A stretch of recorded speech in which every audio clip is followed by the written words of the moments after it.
또는 공황장애나 뭐 이런 여러 가지 어려운 그런 질환들을 가리켜서 불안장애라 하는데요. 우리 한국 사회가 몇 년 동안에 그동안 불안장애를 앓은 사람들이 있었지만은 이렇게 급격하게 증가율이 높아진 것은 없었다 합니다. 요즘 최근 들어서 이렇게 급격하게 높아지고 있다는데요. 그 원인인즉슨 치열한 경쟁 사회이기 때문이라 그래요. 서로 경쟁하다 보니까 긴장하고 또 항상 위태롭고 그래서 그게 불안이 된 거죠. 공황장애를 앓았던 이경규 씨는 그렇게 말하고 있었습니다. 내 옆 사람들이 이유 없이 나를 찌를 것 같아 불안했다. 공격을 당할 것 같은 불안, 염려. 이게 현대인들에게 있었던 거죠. 그런데 하나님의 말씀인 성경을 보면 특별히 오늘 본문에 불안한 한 여인이 있습니다. 그 불안이 깊어서 큰 슬픔이 되고 아픔이 된 여인, 절망이 된 여인, 한나입니다. 한나에게는 자식이 없었습니다. 자식이 없는 고대 여인은 정말로 살 가치가 없는 것이죠. 특히 유대인 사회는 대를 물려가는 하나님의 약속의 그 언약을 대물림하고 하나님이 주신 기업을 대물림하는 이 신앙이 굳건하게 있기 때문에 더욱 자손이 없는 정실 부인은 가치가 없는 존재로 취급받을 수밖에 없었습니다.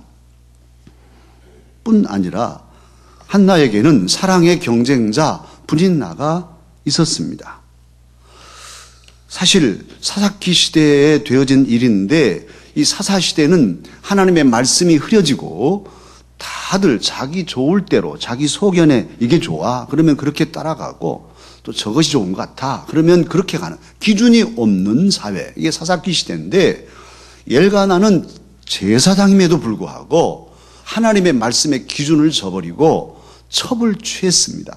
그래서 대를 잇기 위한 명분이 있었겠지만 그래도 한나가 아직도 아기를 생산할 수 있는 가능성이 있는데도 첩을 취해서 첩을 통해서 아들을 얻었어요. 그러니 이 가정 구조가 계속 고통에 노출될 수밖에 없었죠. 분인나의 입장에서는 맨발 벗고 신발 붙잡고 달려도 결코 얻을 수 없는 자리가 정실 부인의 자리, 조강지처의 자리죠. 그런데다가 자기는 아들을 낳았는데 또 조강지처는 아들을 못 낳았으니 이게 정말 일부러라도 공격하고 싶고 또 남편의 사랑을 분인나가 빼앗아오지 못하고 사랑이 자꾸 한나에게 가니 견딜 수 없어서 공격하게 되는 것이죠. 그래서 한나 앞에서 아들 자랑하고 우세하고 뻐기고 한나는 자식도 못 낳는 사람이라고 흉보고 그리고 조롱하는 이런 일들이 가정 안에 있게 됩니다. 참으로 안타까운 일인데요. 그러면 왜 한나는 자식이 없었을까요?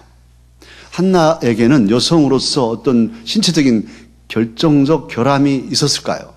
그렇지 않습니다. 한나는 신앙도 건강하고 그 심사도 건강하고 몸도 건강한 아름다운 여인입니다. 그런데 자식이 없습니다. 왜 자식이 없었을까요? 오늘 성경은 그 답을 알려줍니다. 오늘 본문 5절 하반절과 6절 첫들물에서 반복해서 말씀하죠. 여호와께서 그에게 임신하지 못하게 하시니 여호와께서 그에게 임신하게 하지 못하게 하심으로 누가 한나에게 아기를 못 갖게 했냐 하면 하나님께서 하셨다는 거예요. 하나님께서. 어떻게 이런 일이 있을 수 있을까요? 한나의 억울함, 한나의 그 부끄러움, 자식을 낳지 못하는 여인의 부끄러움, 우물가에 가면 여인들이 한나 말이야 저렇게 잘생기고 좋은 집안에도 아기도 없대, 아기도 못 낳는 여자대.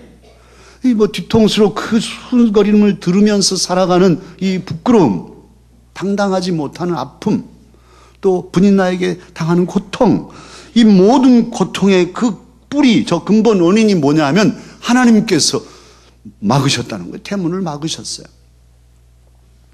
그러면 왜 하나님은 그 착하고 신앙 좋은 한나의 태문을 막아서 그 고통과 그 부끄러움과 그 슬픔, 절망을 겪게 하셨을까요? 왜 그러셨을까요? 그것은 보다 깊은 뜻이 있습니다.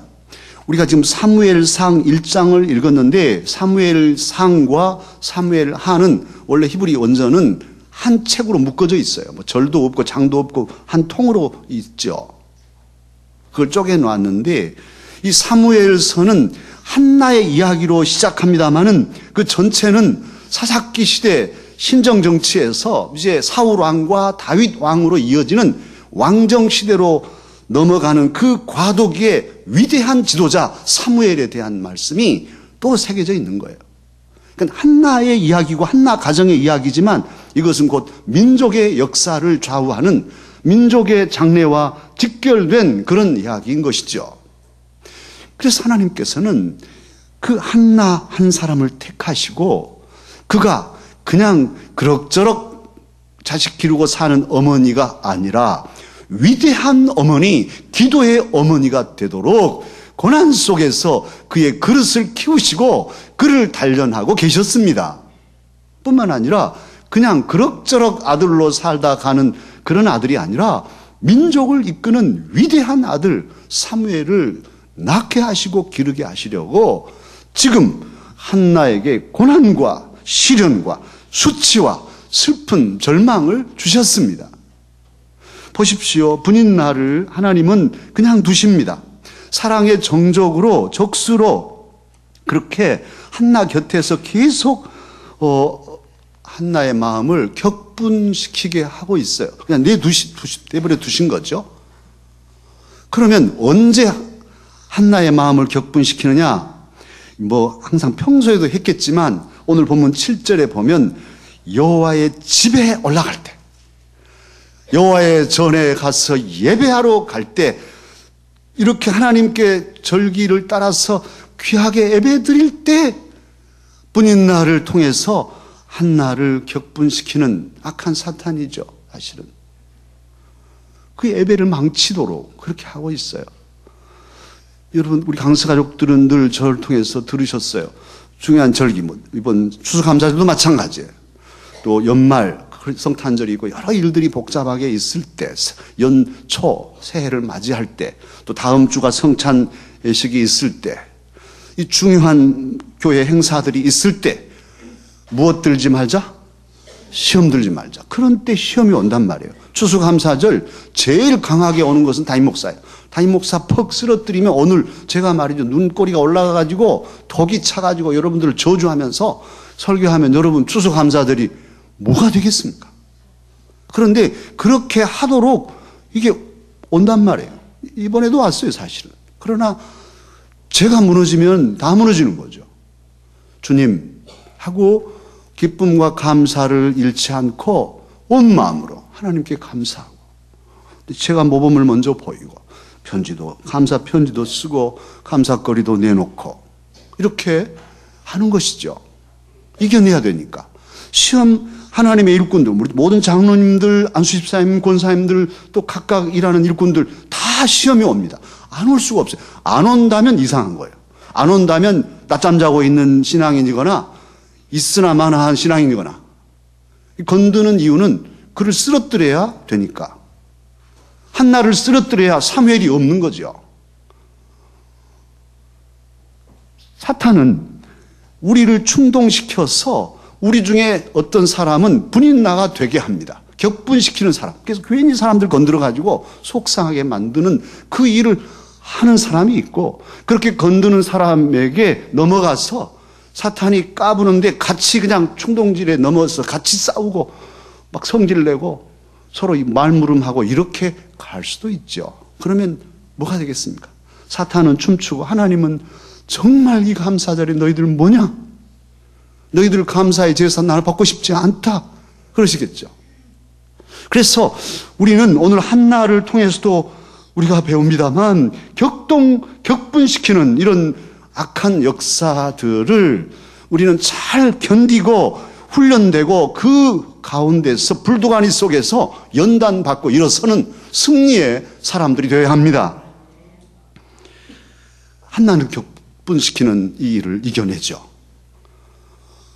한나는 분인나와 싸우지 않습니다. 저 어린 시절에는 왜 그랬는지 몰라요. 동네 아주머니들이 싸우면 머리채를 잡습니다. 지금은 파마하니까 잡을 것도 별로 없지만 그때는 머리가 기니까 잡고 딱 한 번 감고 잡아채면 말이죠. 손에 막 머리가 한 주먹씩 빠져요. 한 주먹씩. 여자분들이 독합디다. 상당히 독한 분들. 지금은 그렇지 않는데. 근데 한나, 분인나 너 이리 와. 하고 막 이렇게 머리채를 잡고 머리 뽑고 싸우지 않아요. 이겨냅니다. 격분시키는 그 고통을 이겨내요. 또 그것도 힘든데 어떻습니까? 대제사장. 당시의 대제사장은 엘리입니다. 딱 한 사람이 있어요. 나중에 후대에 가서 대제사장들이 많아졌지만 처음 하나님의 법으로는 대제사장은 죽을 때까지 대제사장이고 그가 죽으면 그 다음 대제사장이 한 사람 아론 집안에서 생기죠.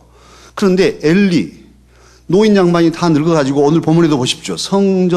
성소의 앞에 문 앞에 의자 놓고 가서 졸고 앉았어. 기도는 안 하고. 영적으로 아주 침체된 이스라엘 민족의 영적 아버지임에도 불구하고 그는 깨어있지 못합니다. 자기 자식들마저도 챙기질 못해서 두 아들 홈니와 비느하스는 제사를 드릴 때 제일 좋은 고기들은 자기가 먼저 먹고 하나님께 드리지 않고, 그리고 성소에서 수발하는 여인들과 간통하고 폐악한 망할 징조죠. 저주받을 일들이죠. 그런 모습들이 그 당시의 모습이었어요. 그 엘리가 무슨 영적으로 깨어있겠어요. 한나가 너무너무 마음이 아파서 성전에 와서 통곡하며 우는데, 이 통곡한다는 것은 막 소리를 꽥꽥 지르는 게 아니고 흐느끼는 거예요. 막 말은 할 수 없고 그냥 조용히 눈물만 펑펑펑펑 쏟으면서 하나님 내게 아들을 주시면 하고 그렇게 기도하고 있는데, 오늘 12절에 보면 그것도 오래도록 기도했어. 오래도록 기도하고 있는데 그 기도하는 한나에게 술 좀 그만 먹고 이제 끊으라. 어디 와서 술 취해가지고 그러냐 하고 꾸지람을 합니다. 세상에 속도 몰라주고. 여러분이 너무너무 슬프고 아파서 평일에 교회 성전에 와서 기도하려고 와서 혼자 조용히 울면서 기도하고 있었는데, 아니 담임 목사가 오더니 술 좀 그만 드시고 말이죠. 어떻게 교회 와서 그렇게 술 취해가지고 그러시냐고, 술주정하냐고 쫓아내면 여러분 그 마음이 어떠시겠어요? 아마 담임 목사하고 멱살 잡고 싸울란가 몰라요. 근데 한나 뭐라 합니까? 그 엘리에게 대항하지 않고 자기 사정을 얘기하죠. 대지상도 몰라줘. 거기까지도 참을 수 있는데 세상에 이번에 보십시오. 오늘 보면 8절에 보면 이 못난 남편 누굽니까? 엘가나. 세상에 우리 강석교도 이런 남자가 있을까 싶어요. 제일로 한나의 마음을 잘 헤아려 줄 이 남편인 엘가나가 첩을 두었으면 두 사람 사이가 평화롭게 되도록 편애하지 않고 진짜로 사랑하려면 몰래 해야지. 뭔 또 고기는, 한나가 혼자 사는 사람이 뭔 고기는 많이 먹는다고 재물을 2배나 주고 말이죠. 그러면 분인나가 당장에 시샘하고 눈에 불꽃을 펼 텐데 그렇게 처신을 잘 못합니다.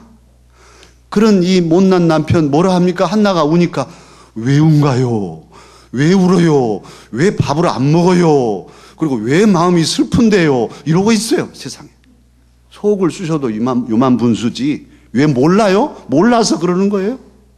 그런데 저도 과가 이쪽에 좀 속합니다만은 아무튼 우리 남자들이 여자 마음을 몰라도 너무 몰라가지고 왜 울어요? 왜 밥을 안 먹어요? 왜 슬픈데요? 이러고 있으니 이게 남편 구실을 제대로 한 게 아니죠. 얼마나 속상했겠어요. 세상에 당신마저 내 속을 몰라요? 내가 왜 우는지 몰라요?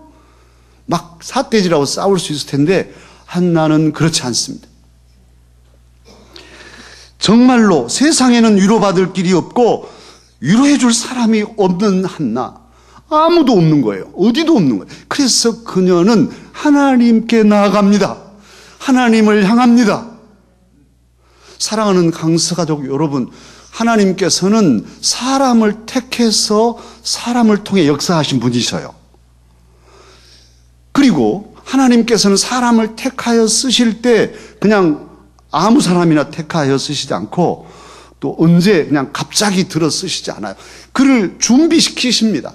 대부분 다 성경에 보면 위대한 하나님의 사람들은 철저히 훈련을 시키셨어요. 요셉 어린 시절에 형들에게 배신당해서 팔리고 보디발의 집에 가서 충성을 다했는데 주인 마님이 억울한 성폭행 미수범, 세상의 죄도 그렇게 부끄러운 죄를 죄도 짓지 않고 누명을 쓰고 감옥에 가고 그 고통 속에서 불도가니 속에서 연단받고 위대한 애굽의 총리가 되게 하시잖아요. 모세 40년 동안 광야에서 양을 치면서 완전히 낮아지도록 온유 겸손함이 지상에서 가장 승한 자로 훈련시켜서 나이 80에 만나주시잖아요. 다윗 약관의 나이로 장군이 됐는데 그 펄펄 나르던 막 피어오르던 꽃송이 같던 이 다윗이 꺾여서 왕에게 쫓김을 당하고 광야에서 오늘 죽을지 내일 죽을지 모르며 이리 피하고 저리 피하는 도망자의 신세로 10년 동안을 헤매게 하시잖아요. 그래서 하나님을 바라보고 하나님을 의지하고 하나님께 기도하는 사람이 되게 하셔서 30에 이스라엘 왕으로 세우십니다. 잠언서 17장은 3절에서 그렇게 증거하고 있어요.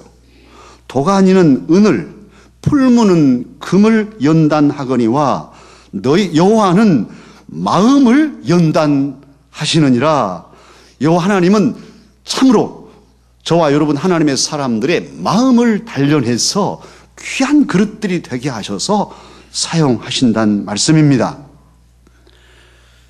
분노로, 억울함으로, 슬픔으로 절망에 빠져있던 이 한나는 어떻게 하였습니까?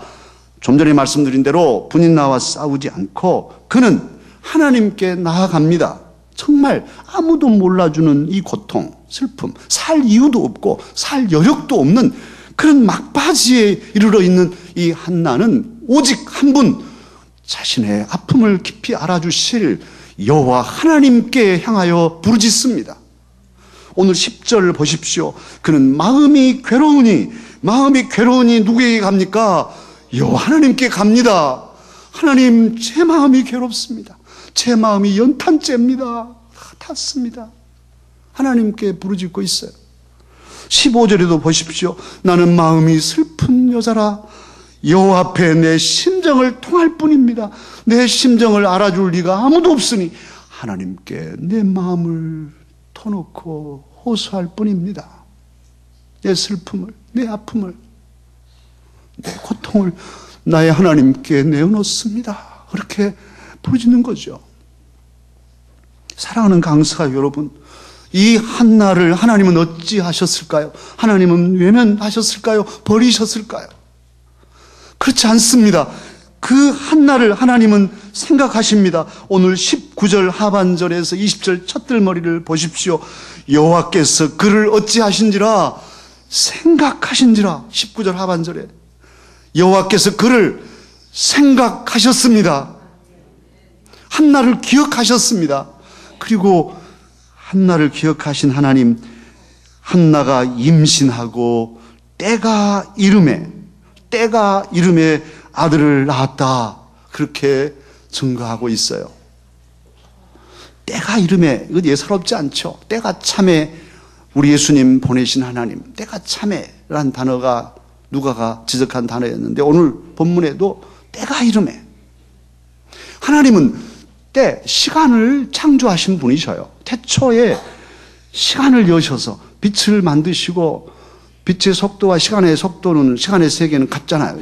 빛의 속도가 시간과 같아요. 이 빛이 가는 속도가 곧 시간의 속도예요. 빛의 속도로 가면 우리가 늙지 않는다는 말 하잖아요. 그런데 하나님이 이 시간의 세계를 지으셔서 우리는 시간의 세계를 삽니다. 하나님, 시간의 세계를 여신 하나님께서는 봄, 여름, 가을, 겨울 때를 정하셔서 모든 우주 만물을 움직이시고 인류의 역사, 민족의 역사도 때를 정하셔서 이렇게 이끌어 가시고 개인의 역사, 가문의 역사도 때를 정하셔서 이루어 가시는 분이 하나님이십니다. 저와 여러분에게도 때가 있어요. 아무리 하고 싶어도 내려놓아야 할 때가 있어요. 하나님의 일도 그렇습니다. 그러기에 할 수 있을 때 최선을 다하고 복의 씨를 심어야지요. 그래야 거둘 것이 있을 것입니다. 기도해야 할 때 기도해야 거둘 응답 받을 수 있지요. 때가 됐는데 봄인데도 씨를 심지 않은 사람은 추수 때인데 콩 하나도 거둘 수가 없는 거죠. 하나님의 때, 한나는 기도하고 그 하나님의 때가 익으니 아들을 낳아서 하나님께 드렸습니다. 할렐루야. 모든 강사들도 하나님의 때를 기억하고 주신 하나님의 사명의 자리에서 주신 시간 동안, 때 동안 최선을 다하는 하나님의 사람들이 되기를 주님은 원하십니다. 한나는 자식이 없어서 슬프고 아팠는데 이것은 곧 민족의 아픔과 연결이 돼요. 한나가 아파할 때 이스라엘 민족 역시 지도자다운 지도자가 없는 거예요. 하나님의 아들이 없는 세상. 참으로 그들을 영적으로 바르게 이끌어줄 지도자를 상실한 민족은 자식 없는 한나처럼 통곡하고 아파하고 방황하고 있었습니다. 그러나 하나님께서는 그 한나를 택하셔서 그의 눈물로 그의 고통으로 훈련시키시고 위대한 어머니가 되게 하셔서 드디어 때가 이름에 아들을 사무엘로 주시고 그 사무엘이 자라서 이스라엘 민족을 미스바에서 회개시키며 영적으로 또 나라 여러 물질적으로 또 외교적으로 부강한 나라로 이끌어가지 않습니까? 한나는 아들 사무엘을 바치고 어찌했을까요? 아들을 낳았을 때도 너무너무 기쁘고 즐거웠을 거예요. 아들이 없어서 자식이 없어서 울던 한나가 이제는 아들을 주셔서 울며 감사하였을 것입니다. 그뿐 아니라 이미 기도로 훈련을 받은 한나이기에 아들 사무엘을 바쳐놓고 어머니가 한 일이 무엇이겠어요? 배후에서 늘 사무엘을 위해서 기도했겠죠. 사무엘이 위대한 지도자가 됐을 때에도 더욱 죽을 때까지 이 한나의 어머니는 위대한 기도의 어머니로서 배후에서 아들을 축복하였을 것입니다. 감사할 수 없는 여인, 도대체 감사라고는 아무것도 할 거리가 없었던 여인 한나를 하나님은 참으로 평생 감사와 감격이 넘치는 은혜의 사람이 되게 하셨습니다. 사랑하는 강서가족 여러분, 사실 따지고 보면 저와 여러분도 감사가 없는, 또 감사할 수 없는 사람들이었어요. 아니, 감사절이 있는 줄조차 모르고 살아갈 사람들이죠. 그저 잘 되면 내 탓이고 못 되면 너의 탓, 부모님 탓, 형제 탓 다 하면서 살아가다가 끝날 우리들이었지 않습니까? 그런데 오늘 저와 여러분은 지금 은혜의 자리에서 감사로 예배를 드리고 있습니다. 이게 어떤 일입니까? 이게 기적이지 않습니까? 교통사고 당해서 죽을 자리에서 살아나야만 감사합니까? 암이 들어서 치료받고 건강해야만 감사입니까? 사고 없는 것은 더 큰 감사입니다. 건강한 것은 더 큰 감사입니다. 하나님께서 우리를 지켜주시고 지금까지 인도하시되 특별히 예수 그리스도 십자가의 보혈로 죄 많은 우리들을 사하시고 너는 내 아들이라 내 딸이라 너는 내 것이라 인쳐주셔서 오늘 또 이 감사절에 하나님 생각하고 하나님께 감사한 마음을 가지고 추회전에 나와서 여기에 앉아있게 하셨어요. 여러분이 앉아있는 이 자리가 복자리입니다. 은혜의 자리입니다. 사랑의 자리입니다. 하나님 부르셔서 여기 있게 하셨어요. 얼마나 감사한 일인지요. 이제 죽어도 여한이 없는 하나님 나라에 가니까요. 그리고도 곰곰 생각해 보면 올해 슬픔도 있고 아픔도 있지만 올해 1월 1일부터 지금까지 하나님이 주신 은혜들을 곰곰이 꼽아보면 정말로 깜짝 놀랄 은혜들이 있지 않습니까? 하나님이 주신 은혜들. 그 은혜를 우리는 잊지 않고 하나님께 감사하며 이 예배를 드리고 있는 것이죠. 슬프고 분하고 아파서 울던 한나로 기쁘고 감사하여서 울게 하신 하나님, 그 한나의 하나님이 바로 오늘 저와 여러분의 하나님이십니다. 성소에서 마음이 괴로워서 하나님께 흐느끼며 기도하던 한나, 나는 마음이 슬픈 여자라고 고백하던 한나는 아들 사무엘을 하나님께 드리면서 감사의 고백을 합니다. 그것이 사무엘상 2장 1절 이하에 나와 있어요. 오늘 하나님께서는 이 감사절에 저와 여러분도 한나처럼 한나의 고백을 하게 하십니다. 내 마음이 여호와로 말미암아 즐거워하며 내 뿔이 여호와로 말미암아 높아졌으며 내 입이 내 원수들을 향하여 크게 열렸으니 이는 내가 주의 구원으로 말미암아 기뻐함이니이다. 이는 내가 주의 구원으로 말미암아 기뻐함이니이다. 기도하겠습니다.